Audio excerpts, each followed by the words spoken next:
Hello everybody, and just here and welcome back to Shangri-La Frontier, episode 29, or episode, 5 of the second season? 4 or 5, something thereabouts, episode 29, apparently that's the numbering we're going for, so whatever. What happened in the previous episode? Well, the previous episode was basically just one big council, one big talk between the guilds that we came to know. I wanted to say between the biggest guilds on the server, but I don't think they are. I think they are far from it. But yeah, in any case, Schwarzwolf Library, Shangri-La Zoo, SF Zoo, yeah, SF Zoo, Animalia's Guild, and the Wolfgang, which is our main characters, got together through a bit of pencil guns meddling and a little bit of case meddling, of course. Yeah, they wanted to get back at Sanraku, first of all. They wanted to get some peace and quiet as well. I think that was also a big part of it. So instead of running away from those guilds through, however long of a time, they decided to just meet up, get them what they want, or at least most of what they want, get something back in return. Oh, sorry for that, I just woke up from a nap. Get something back in return, and and grow stronger for it, all of them together, right? That seems to be the plan. First of all, they met up with Animalia and her guild, who, of course, immediately just threw themselves relentlessly at, not at Sanraku, at Emul, and Sanraku kind of threw her to the wolves. Not quite literally, but it was the equivalent of that, basically.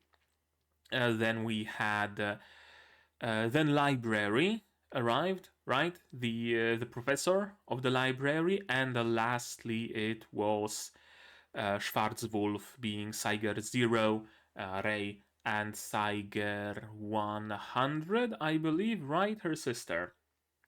Yeah, we learned briefly that apparently Ray's sister and Toa know each other. Probably also IRL, because Toa alluded to her chest size, so maybe Ray's sister is also in the modeling business or something like that. I don't know. Maybe we're gonna learn about it in the future. They all eventually moved to the Serpent's Apple, which seems to be basically the Wolfgang's meeting spot at this point, basically their guild house at this point, really.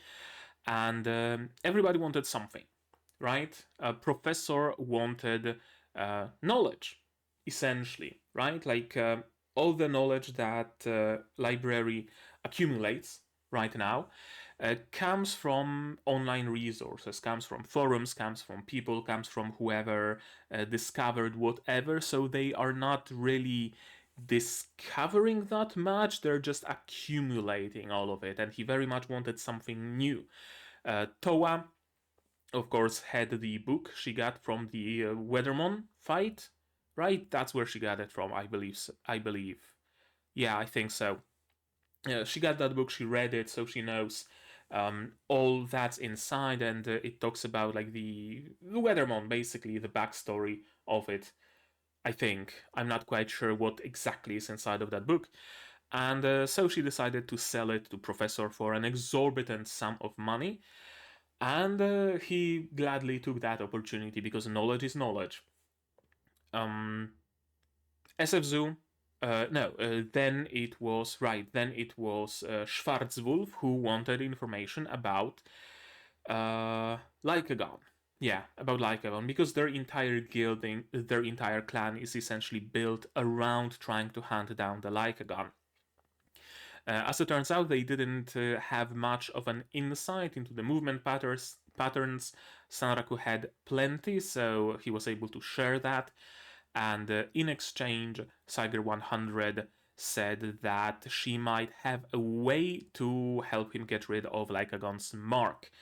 which, as you guys told me in the comments, apparently you can use like High Priest ability or something like that to get rid of that mark, or High Priest NPC, right? Something like that. And a large guild would probably have access to it, much of an easier access than barely a guild of 3 people that is Wolfgang. Lastly, there was Animalia and her, not demands, her questions, right? Sanraku was very willing to delay answering indefinitely because he was afraid that she's going to ask about how to get to Rabituza, right? About the quest of that Sanraku is onto, right? About this unique scenario, and he would very much rather keep that to himself. Now, thankfully, that wasn't her question because she was much more concerned with just getting to Rabituza and preferably staying there. Apparently, even regular players who did not encounter any special scenario can get an invitation into Rabituza to exterminate the Python boss thing, right? And the problem is that after they are done with that quest, they are kicked out of Rabituza forcibly by the rabbits. And Animalia and her entire guild would much rather stay and walk around and talk to the bunnies, maybe get a companion or two. So that much Sanraku was, of course, willing to share. Or rather, he was willing to ask Emul about how could a player do that, possibly. Apparently, Emul's brother is the king of Rabituza, not Vash, which is, on one hand, surprising, on the other hand, maybe not so much. And Emul was willing to ask her brother if there maybe is some sort of a way to get regular players who are not engaged in any sort of like long-term Rabituza quest to stick around for longer, and she went off back to Rabituza to do that, and she's not back quite yet. As everybody asked their question, I don't want to say made their demands because there were no demands, there were just friendly, questions being asked.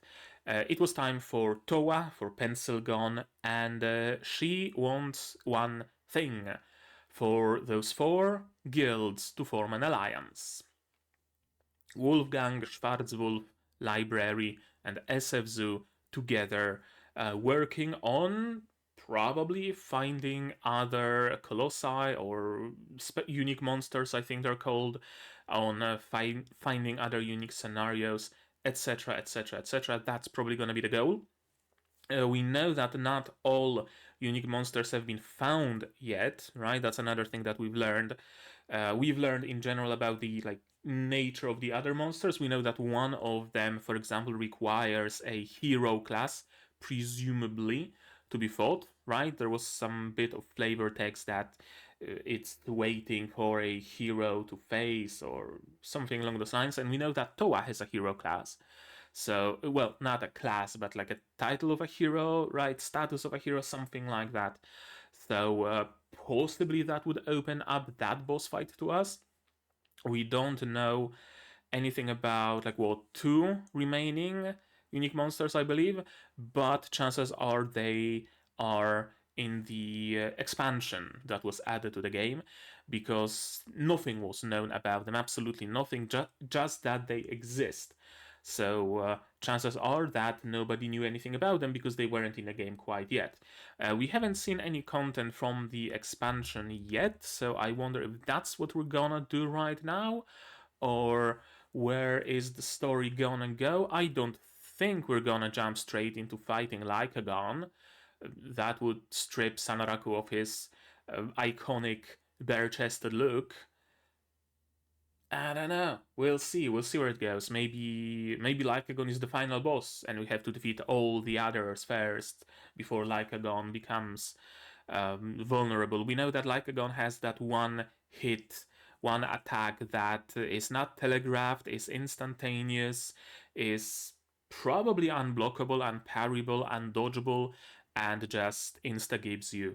So maybe you need something specific from other unique monster to counter that, right? Maybe there's something going on there. We know that the key to defeating unique monsters in general seems to be tied to unique scenarios. Who's to say defeating one of them is not tied to defeating another? Or maybe defeating another gives you a unique scenario that will help you defeat Lycagon. I don't know. We'll see where it's gonna go. What do I expect from today's episode? I don't know.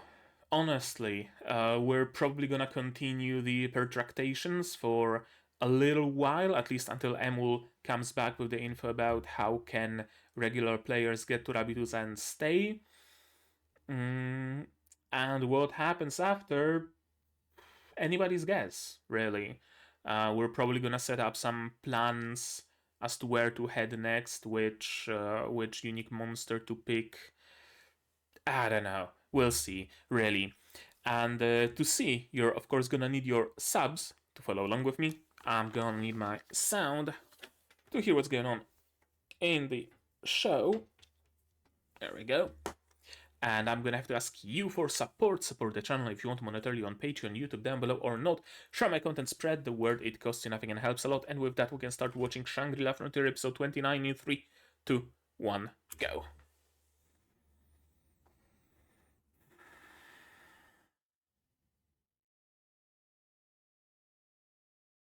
Wolfu Schwarzu.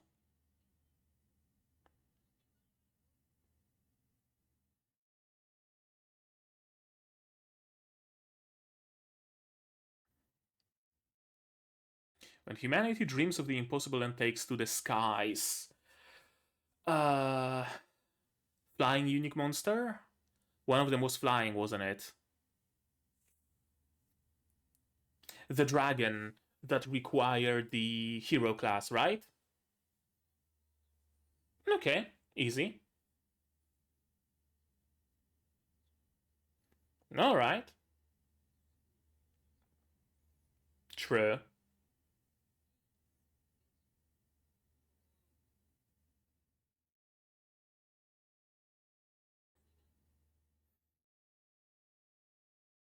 Well, that went very easy. Alliance Compact. Did you mean contract and it got corrected by the autocorrect? Or is Alliance Compact like a special item in Shangri-La? I don't know.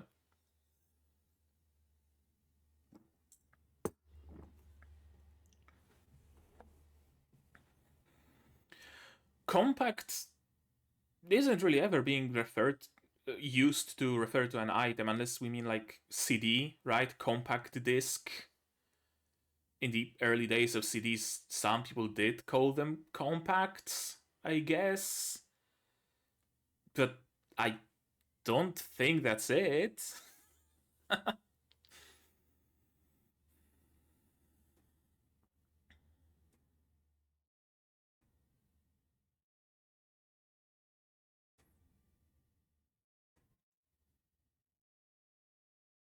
Yeah, that's a brand new character in a different game. I think.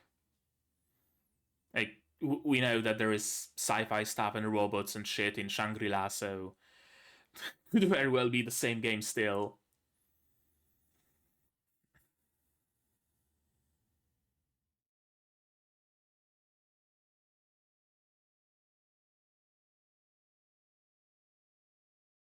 Yeah.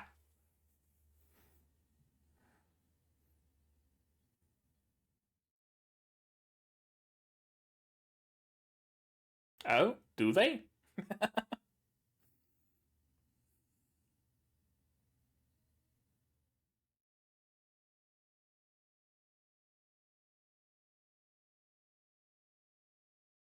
Yeah.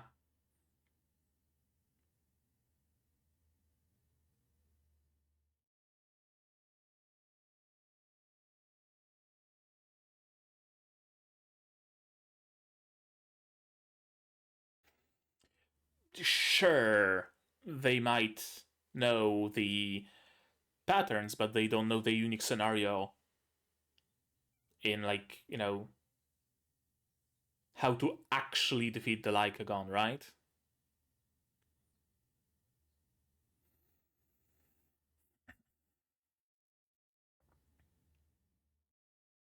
Why would they be a problem?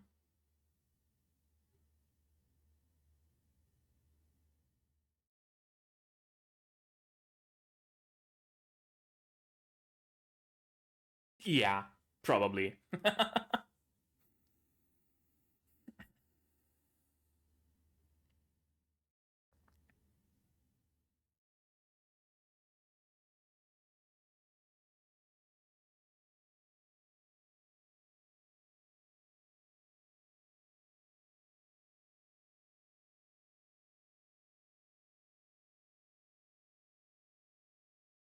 Okay, so that's how alliances work. That's gonna be useful.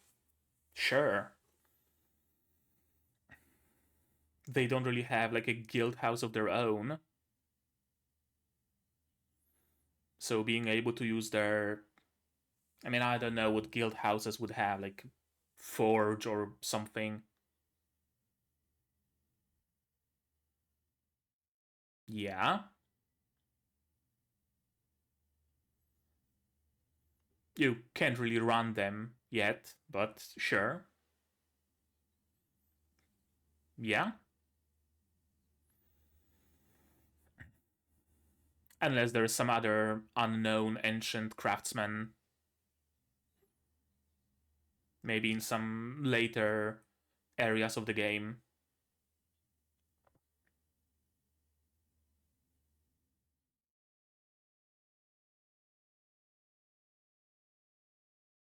Yeah. People are gonna want in.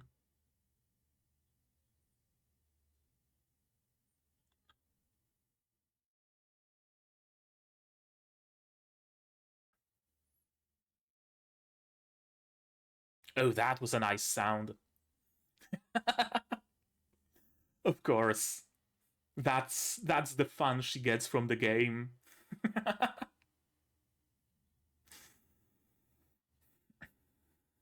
Shtick, not stick.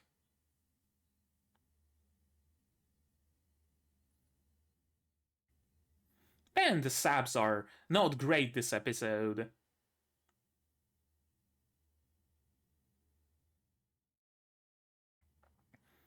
Of course, as they are wont to do.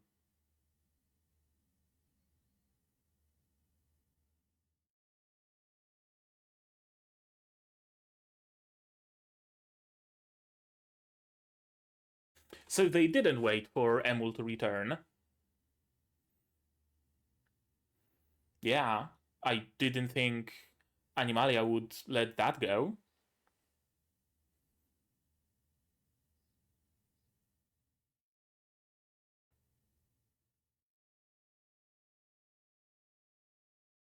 Right, he can't exactly go back to Rabituza without Emul here. But if he does have his spawn point set there, then presumably, sure. Should he die to the Scorpions, then he goes back to Rabituza. Should he not die to the Scorpions, he's gonna get the loot. So, one way or another, it works out for him.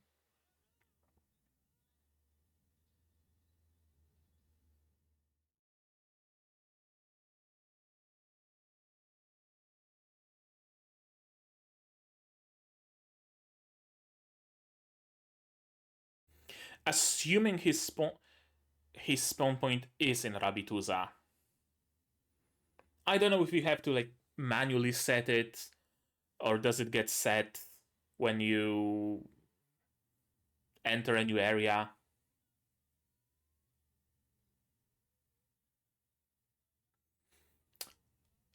Watch it not be.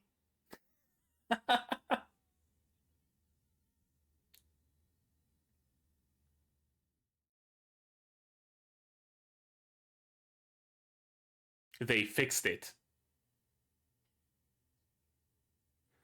Or did someone grab the mats before him?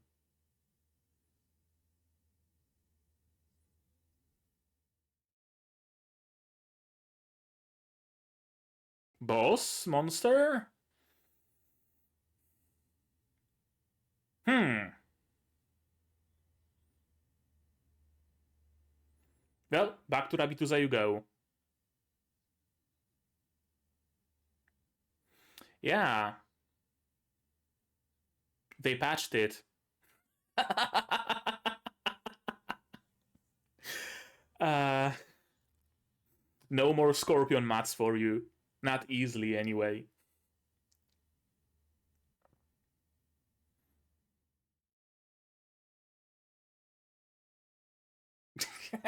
Yeah, just rage quit at this point.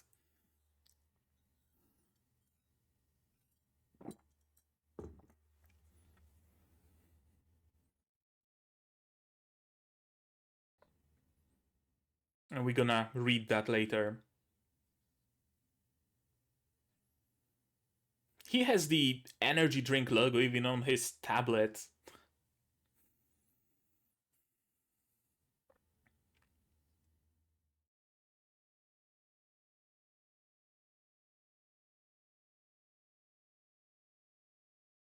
Or figure out a new exploit.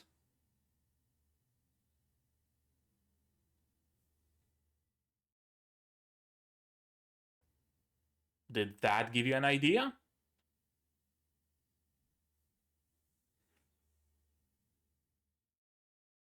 Huh?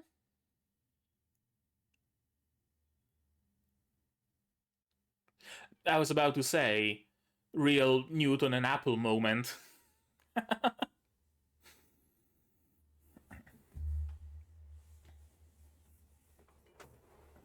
Well, Inventoria is probably your... Okay.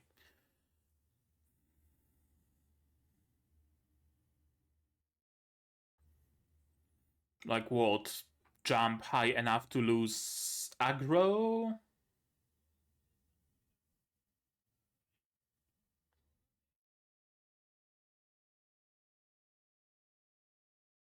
I love the shirt. So game of the year.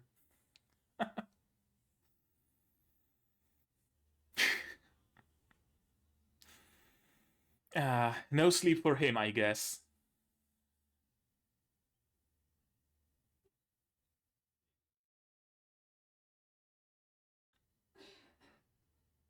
Okay. Oh, did she get the Ancient Craftsman yet?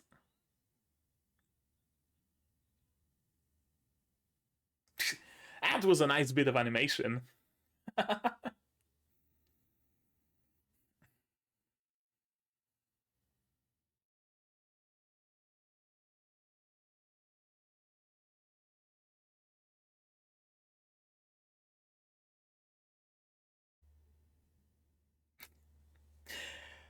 In a way, it's a nice hat.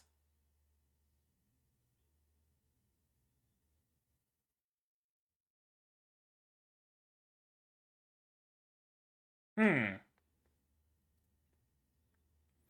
Oh, so it's like a visor. Gotcha.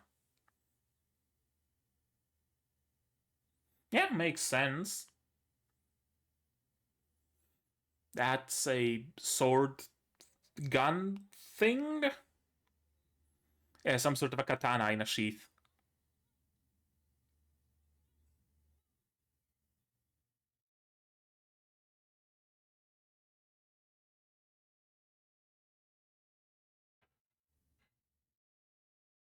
Oh,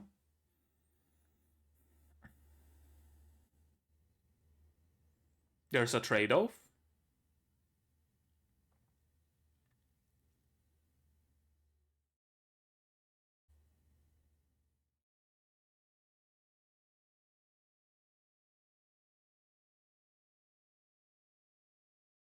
They are required. Hmm, okay.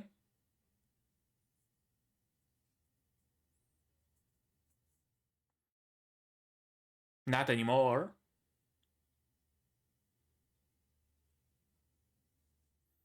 Yeah. And Sarak was about to procure a bunch anyway.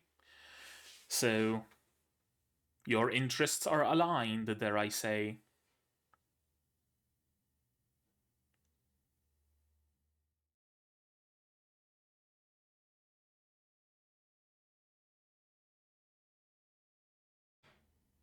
Not like there's anybody else.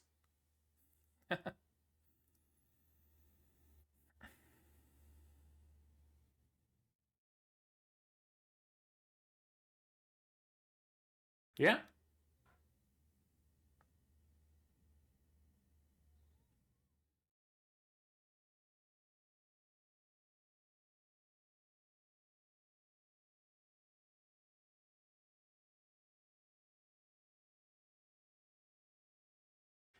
Yeah, and you are already well versed in using them.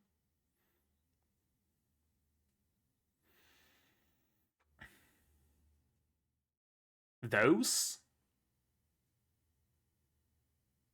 Oh, the, like, gauntlet weapons that he's using in the opening. They did have crystal-y bits on them, didn't they?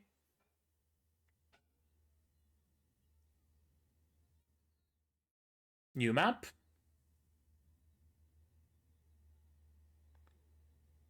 Oh, just trading.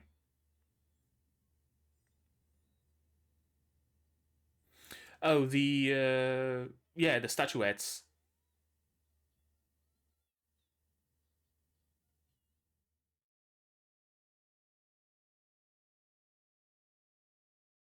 That's a lot.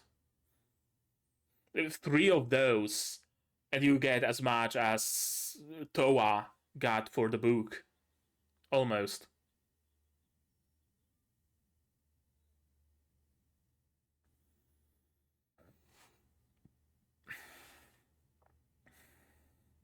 Yeah. Selling a rare item like that.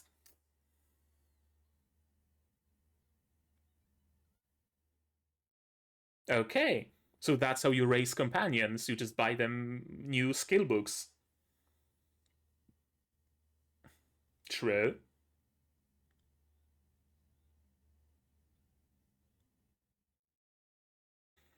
Yeah, how do you plan to abuse the physics engine exactly?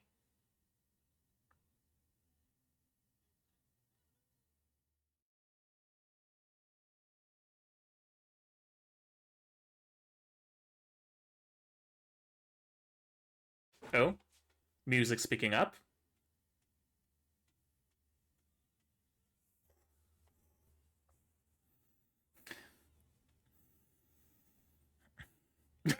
It's running away. uh, that's a very useful skill. Binds the enemy.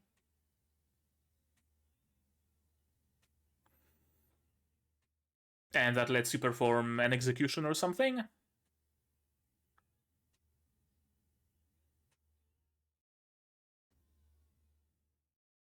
Something like that, probably.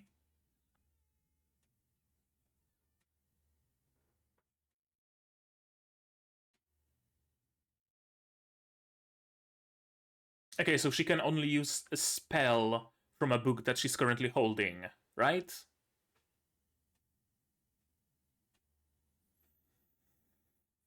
Is that another Dullahan? Yep.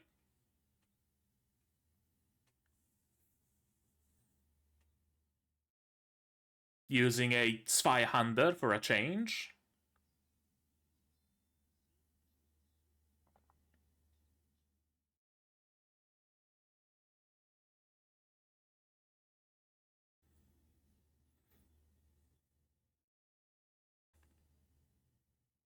Hmm.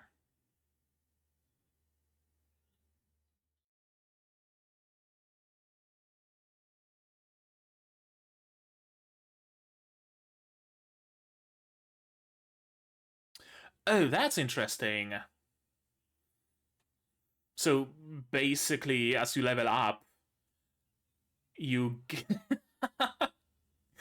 you get skills based on what you've already been using, right? Like if you're using a lot of fast double strike, dodgy attacks or whatever, then you get skills like that.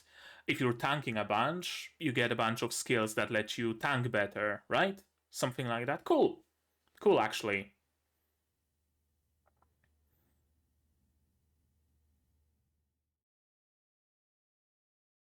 Hmm.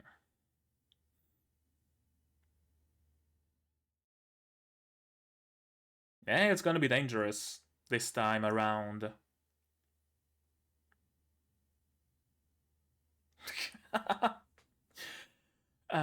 Probably, yeah.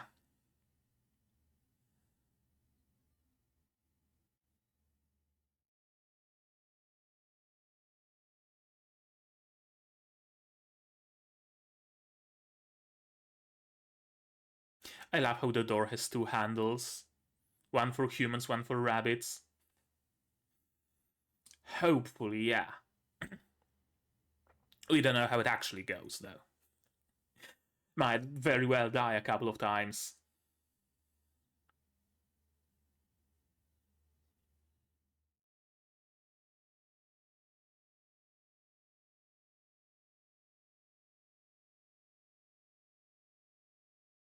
Mm-hmm.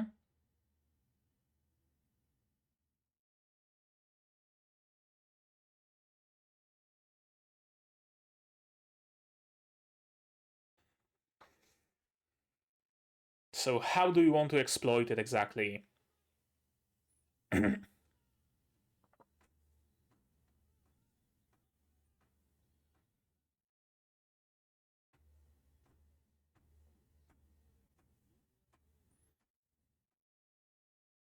Mm-hmm.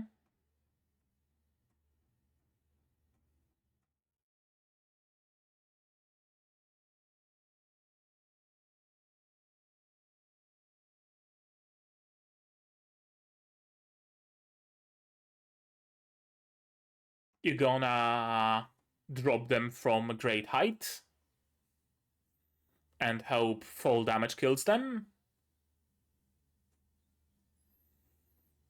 As you yourself do a double jump to nullify fall damage. Yeah? That's the plan? Oh, and there is, yeah, too many of them to fight the inertia they get. Hmm, that's a good plan, actually. Assuming fall damage does kill them.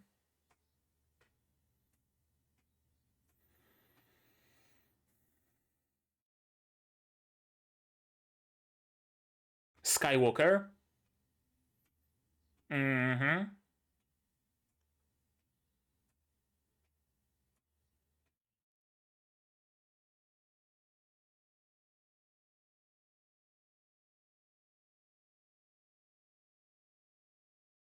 Yeah. So you basically delay the double jump until it can nullify your fall damage. Sure. Can you get into that pit, though? It looks pretty damn deep, so that might be the next obstacle. Getting down there and getting back up. It's certainly gonna take much more time farming those mats now, right? Because instead of just popping into inventory and back out, he's gonna have to run with them all the way to some sort of a drop, wait for them to fall down, go all the way down, grab the mats, climb all the way up, right? But still, an easy farm regardless. Just a fair bit less efficient.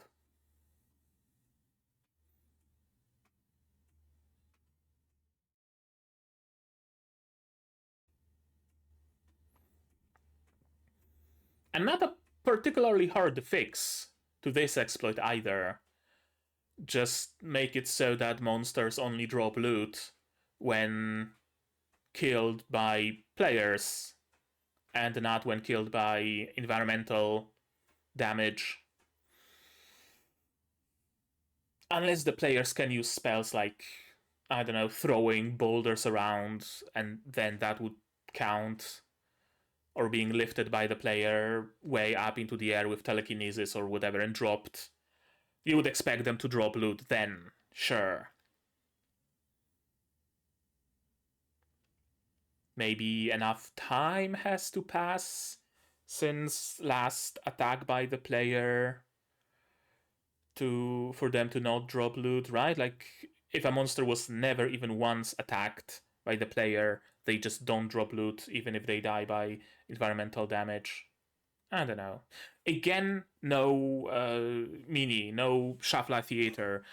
Again, I wonder if it's just the release that I got, or did they just do away with those, or what's going on there. I'm gonna have to look up those minis separately, maybe, to see if they even still exist. But yeah, let's watch this episode again, shall we? Yes, we shall. Yeah, an alliance, and of course nobody has any problems with it.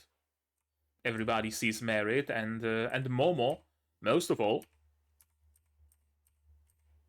she feels like she can see right through Pencilgon.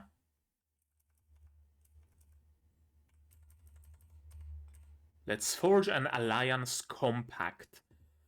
What's going on with the subs here? Or is it just me who is incorrect here? Or should this be contract? And later on, when Pencilgon says stick, it should have been shtick. Correct me if I'm wrong, but I think I'm right. Where's the new gear that Sanraku got? It was somewhere here in the OP. Right? I'm not gonna look for it specifically, but if we happen to find it... Yeah, those are Crystal Scorpion weapons for sure. And the helmet... The helmet comes from Inventoria. I think we even see it here. Right? Yeah, that's the armor on the right. That's the helmet he's using in the OP. Okay, cool.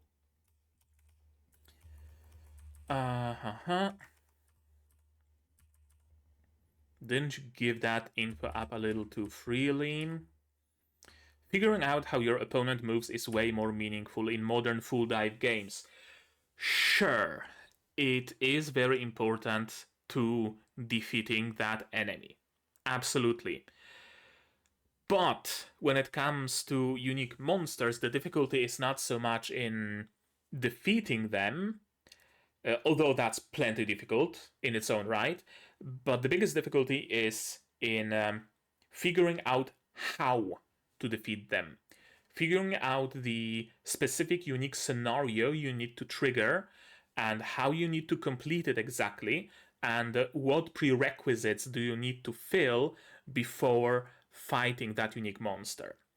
Because presumably, we don't really have a large sample size here, but presumably unique monsters can't even be defeated unless you fulfill those pre-requirements, right? I don't think it's something like you can defeat that unique monster and cool, you get a sword to drop, but there's also a true ending, a true kill that gives you lore and unique items and whatnot. I think there's just that true, unique way to kill them, because I don't think they respawn. I really don't think they do. But we don't know that either. So yeah, sure, Schwarzwolf might know all about Lycagon's moves nowadays, thanks to Sanraku, but they have no clue how to trigger the win condition. So not as big of a boon to Schwarzwolf as Oikatso thinks it is.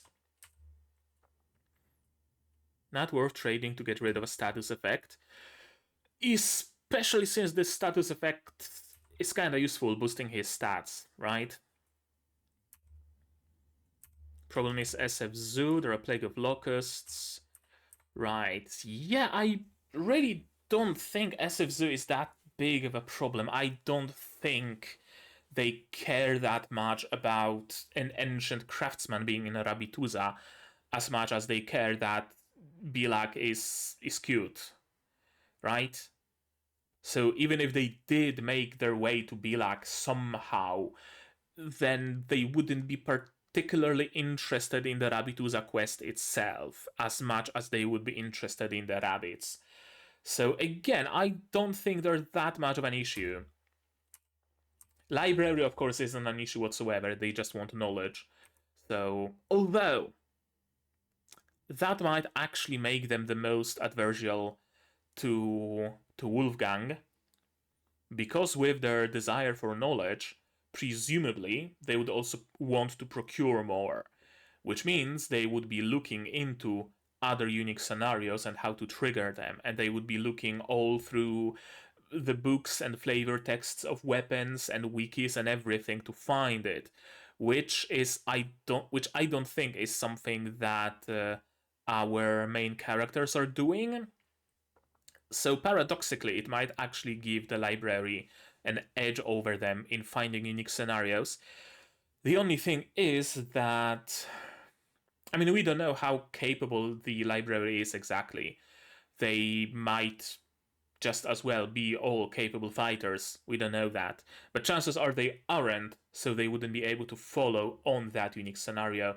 So the only way to do that would be some sort of a collaboration where they tell about prerequisites to Wolfgang and maybe Schwarzwolf, and those two clans are fulfilling them and bringing whatever lore and info and items and whatnot they find on their way. Maybe.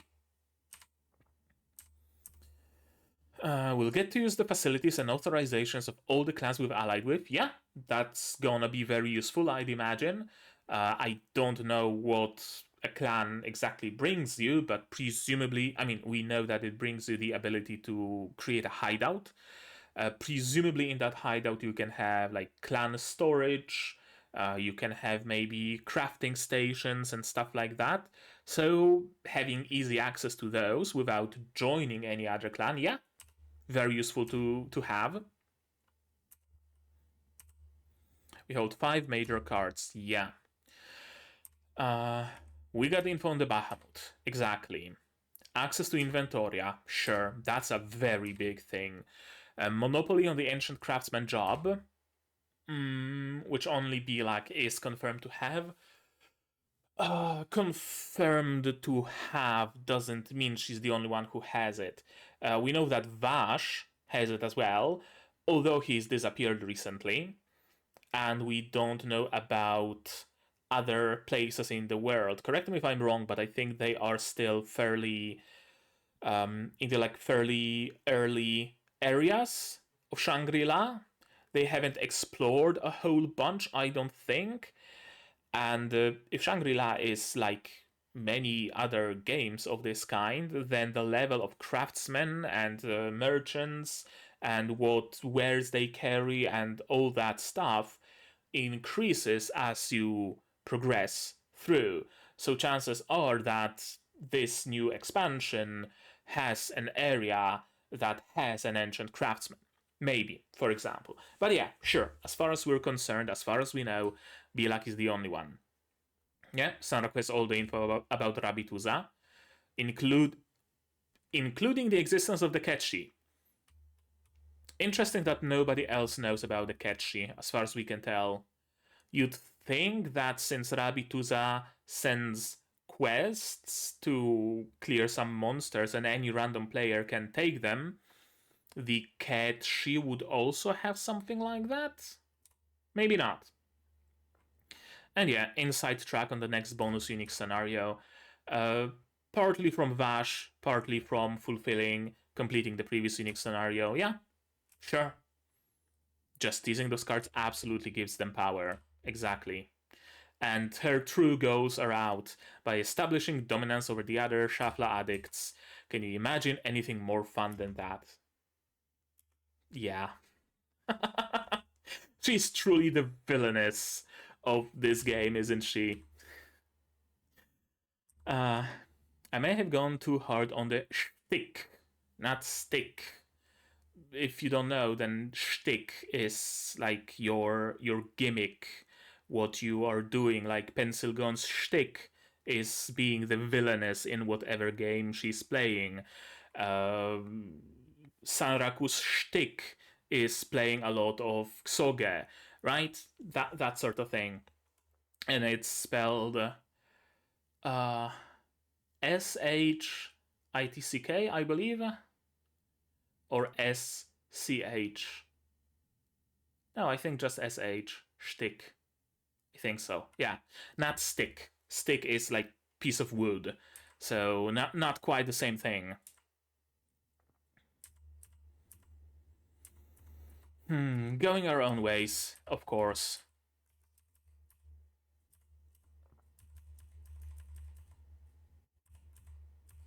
And yeah, they gone into hiding. They didn't crash into each other. Of course the game's gonna get patched. Of course they're gonna be doing that. Of course when they notice that you discovered an exploit, they're gonna fix it. It's not Aksoge. It's not Aksoge that you're so used to, Sanraku. And rage quit, of course. Fixed an issue with graphics not rendering properly in part of the new content area. Tweaked some monster combat patterns, yeah. Tweaked some item flavor text, that might be interesting. Fixed a bug relating to manipulating the game window with the UI display while talking to some NPCs. Fixed a bug with some icons and text at a high resolution. Fixed a bug preventing the saving of screenshots in some areas. Okay, I wonder if any of those are actually gonna be relevant. Fixed the bug relating to manipulating the game window with the UI display while talking to some NPCs. I don't think that would be able to like uncover new dialogue options, so probably not.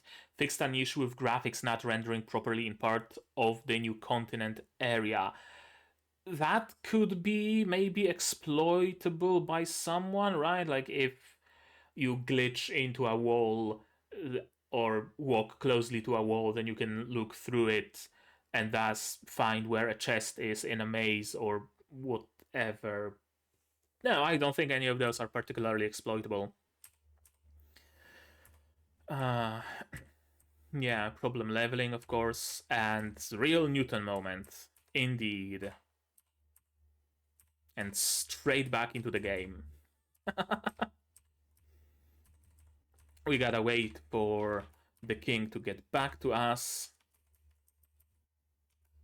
And yeah, apparently this was a headwear all along. Some sort of a visor that lets you like see X-ray through the weapons or something like that, probably. Comet catapult. Okay, so it's a bow or a gun or something like that. So nothing that Sanraku would use. So yeah, Bilak is free to dismantle it. Nothing that anybody of them would use, right? Oikatsu uses fists, so no bows. Pencil gun uses spears, so no bows either. Yeah, a bow can just be dismantled by Bilak at will. And yeah, we need more Crystal Scorpion mats. And of course Sanraku is willing to provide them. He knows better than most, I'd say, that when you try something new, you're gonna go through trial and error. He's been going through trial and error a lot, both in Shangri-La and in previous Ksoge that he played, no doubt about it. So yeah, just like that, B has a steady supply of Scorpion mats, assuming we can procure even more, which we probably will be able to. I wanted to take a look at this bit of animation.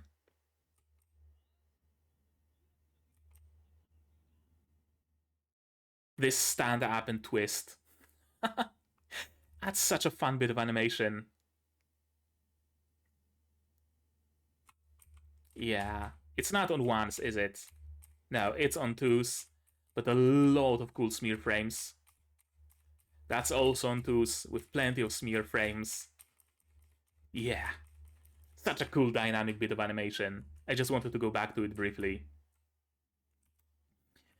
Right, Pete's is selling items. He's the general merchant. It's Elke who's Elke is selling skill books and maps as well, I think, right? Yeah, I think she's selling both. I thought it might be Pete's selling maps because he has those like scrolls sticking out of his backpack. And sword refusing idol, as rare as can be, 300,000 money. That's a lot. If you get any idols of the 7 colossi, I'll pay a bundle for them. I wonder if this might have been a mistake, selling this figurine.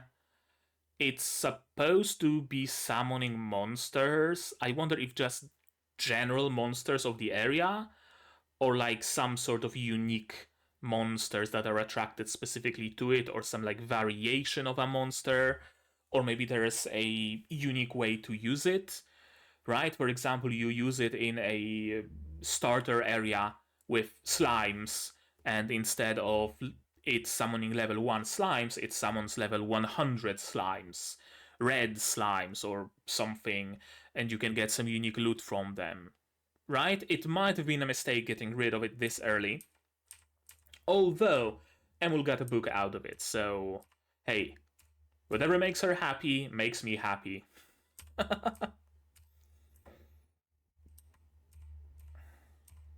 Leveling up a little bit. And yeah. Yeah, apparently Sanraku is also training in using Zweihanders. Cool. When you level up, it's possible to learn new skills or level and evolve your existing ones. Yeah, all the battles I've been through since then will factor into the skills I learn when I gain this next level. That's a cool mechanic. On one hand, it kinda railroads you into a class that you've already selected, right? Like if you start using fire spells or whatever, then, well, by necessity, you're gonna be using fire spells in every single fight. And then you're gonna start getting more fire spells because you've been using fire spells all the time. So, on one hand, kinda sucks that it railroads you so much. But on the other, you at least don't get, like, useless skills for you. But maybe you would like some of those useless skills, right? Maybe you wanna multi-spec into heavy armored mage or whatever. So even if you're using just fire spells because you took a mage at the beginning, you would like to eventually get some sword skills as well. And it would suck not getting sword skills to pick as you level up. Then again, you can use skill books, which I assume don't have such restrictions, so you could realistically learn a basic slash, then go fight a bunch of slimes in early areas with nothing but slash, then go grind some XP, level up, and then you would have slash Mark II unlocked or something like that. So maybe there are ways to get around that railroading. Heroic Pole, a move name I just thought up. So not an actual move that he got. He just thought to do that. Which is cool. Which is probably one of the coolest things about full dive games as a concept in general, right? That you have control of your body. You're not just restricted to skill 1 fireball, skill 2 slash, skill 3 stab. You can do whatever, right? If you jump over an enemy and stab them in the back, that doesn't have to be a move. It could just be you moving and doing that, which is cool. Level 79. Just one level until 80. I wonder if you get something special for every 10 levels. New skill Cleaver. Presumably he got it from using Heroic Slash, maybe. 10 counter, some sort of an advanced parry maybe. Shockwave Fist. Did he ever use fists in combat? I don't think so, so I wonder where that skill comes from. Power Slash. Boundless Slash into Boundless Massacre. Well, that's a powerful sounding name. 6 boat leap into 7 boat leap. 1 more boat. But Sanraku wants this one. Moonjumper evolved into Skywalker. Leaving Emil behind, yeah, because it might be way too dangerous for her, of course. And abusing the physics engine. I was wondering how exactly is he gonna do it. I thought that maybe he's gonna get a skill that multiplies your damage by your inertia or something like that. So you bring a bunch of scorpions together, you jump like 7 times up in the air, and then you fall on them sword first, and you create a shockwave that kills them all, or something like that, right? Using the physics, using the acceleration you get from falling to deal more damage, or something like that. But no, the idea seems to be much simpler. Use fall damage. And the scorpions do seem a fair bit more intelligent after the fix, because they were able to try and stop themselves. But of course, there were way too many, and their mass, their inertia just pushed them off. Actually, brilliant strategy on Sanraku's part, and good thinking in bringing enough of them, kiting enough of them to actually cause this much inertia. Because if he were to just pull 3 of them, then yeah, they wouldn't fall down. Cool, good thinking. I probably would have ended up pulling like 3 of them, and they would have just stopped. And I would make peace with the fact that I'm never getting Scorpion Crystal mats. Or I would call up Oikatsu and Pencilgon, and maybe the 3 of us would be able to farm some for a promise of getting each of them a Scorpion weapon as well. Right? That's something. Double jump. Right, so he didn't have a double jump in the first place. I swear I thought he did. I thought that's what 6-boat leap is, but apparently not. Yeah. Yeah, so sure, he's falling, then double jump into the wall, grab it, and hopefully, again, that looks like a bottomless pit. Hopefully this is just the, level of the map that he's gonna be jumping down to, and not like some cave system or some crystal dungeon or whatever that he's gonna be. Actually, it very well might be. So I'm gonna make note of it in case I happen to be correct in that regard.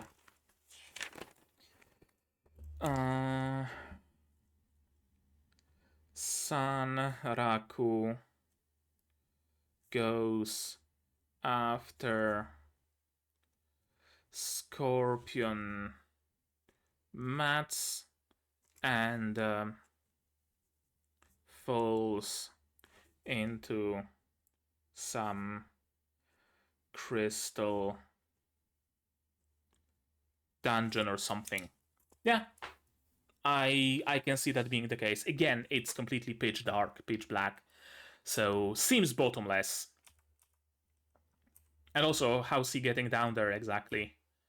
Just gonna be climbing down with his daggers, or just let go, fall, use his double jump again, pin himself to the wall again until the cooldown is up, jump down, use the skill, wait, jump, use skill, wait, right? Maybe something like that.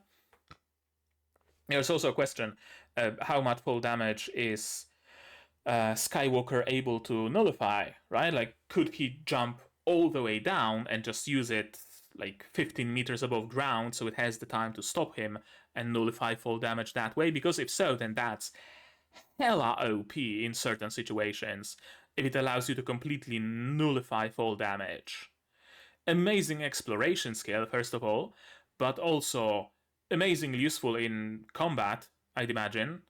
I'd imagine there's plenty of boss monsters that maybe throw you all the way in the air and hoping for you to take fall damage, right? That's not quite a popular mechanic, but an existent one. I've seen at least a couple of games use that as a monster attack, so maybe something to counter that. But yeah, gonna be a very, very useful skill, although I think some of those attack skills that he also had the chance to pick there, might have also served him well. But yeah, he picked utility and of course Scorpion mats because he needs them for B, and that makes sense as well. And again, no meanie which I again have to wonder, is it just gonna be a thing, or is this release that I got from Subspace, by the way, which is where I've been getting it all the time, and it just doesn't have it for some godforsaken reason. I don't know. We'll see. Maybe I'm gonna look up minis for episode 29, and if there's nothing on like YouTube or wherever, then probably doesn't exist. Okay then. Alrighty.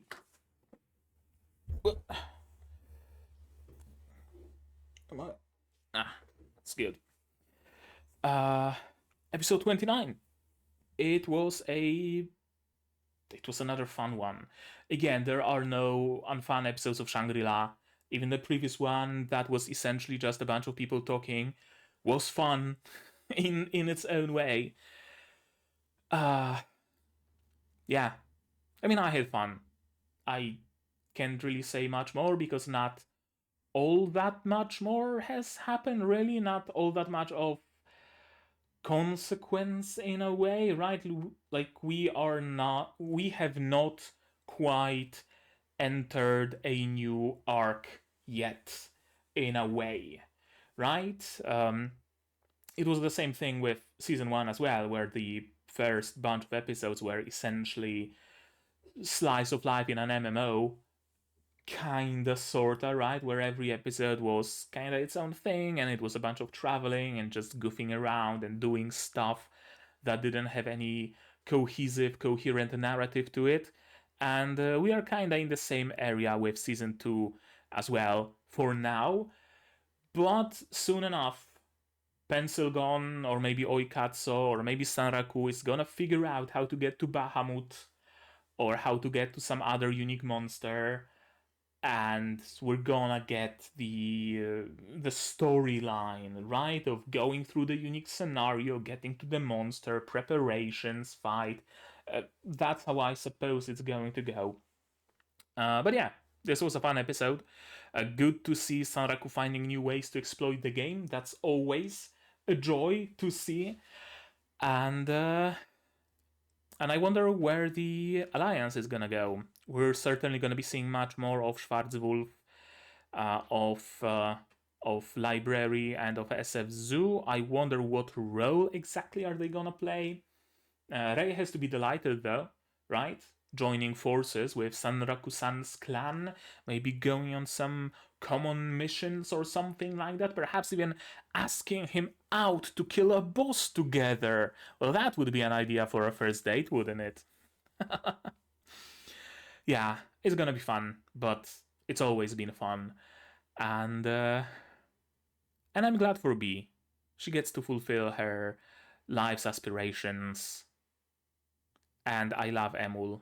I probably said it many times already in season 1, but she's such an amazing character. And something that I again said in season 1 as well, I'm usually very much not fond of mascot characters. They are usually much more just irritating and grating than they are worth. Not so much when it comes to Emul. She's her own character. I can't even call her a mascot in good conscience, and she works so freaking well together with Sanraku. It's great. Just marry already. I wonder how would that sort of a player NPC marriage work in Shangri-La. They should have predicted that some people are gonna wanna marry some of the NPCs, assuming marriage is a mechanic in the game. I wanted to say that it is, because I think that the professor is married to his wife even in the game, but I might have just completely fabricated that fact in my head. So pay me no mind in that regard. Cool. I wonder where are we going to get into the expansion, though, right? Like, it's been teased for quite some time now, and we are still not fully through what Shangri-La has to offer in the base vanilla version. So I wonder what's gonna happen with that expansion. Are we gonna get into it early, or are we gonna complete what the base game has to offer first, then get into the expansion? What influence is the expansion gonna have on the rest of the game, that's also a good question. Like, can you get super cool, unique weapons there on that new continent and go back to this continent and completely decimate other players or something like that? I don't know. I don't know. We'll see where it's gonna go in the future episodes. But I think that's gonna be it from me for today. But as always, you guys, you tell me, what did you think of this episode, of my reaction, my theories, stuff like that, in the comments down below. Like this video if you liked it. Support the channel if you want monetarily on Patreon, YouTube down below, or not. Share my content, spread the word, costs nothing, helps a lot. Also subscribe, I forgot to mention that. Subscribe to be notified of future videos, not just Shangri-La, but also Dandadan Mecha Ude Maho Narev, Mao 1999, 2099, what am I saying? And Adifureta, of course, and others coming in the future. I also stream sometimes, so click the bell to be notified when I go live and when those aforementioned videos go live. And yeah, that's gonna be it from me for today. So as always, you guys do all the good stuff, and I'm gonna see you in the next one. Cheers! And here's my wonderful Patreons: QB, Zerene, Dr. Watt, Akamaser, Marsh, Fassel, and Hans Peter. And you can join them if you want without having to farm Scorpion materials.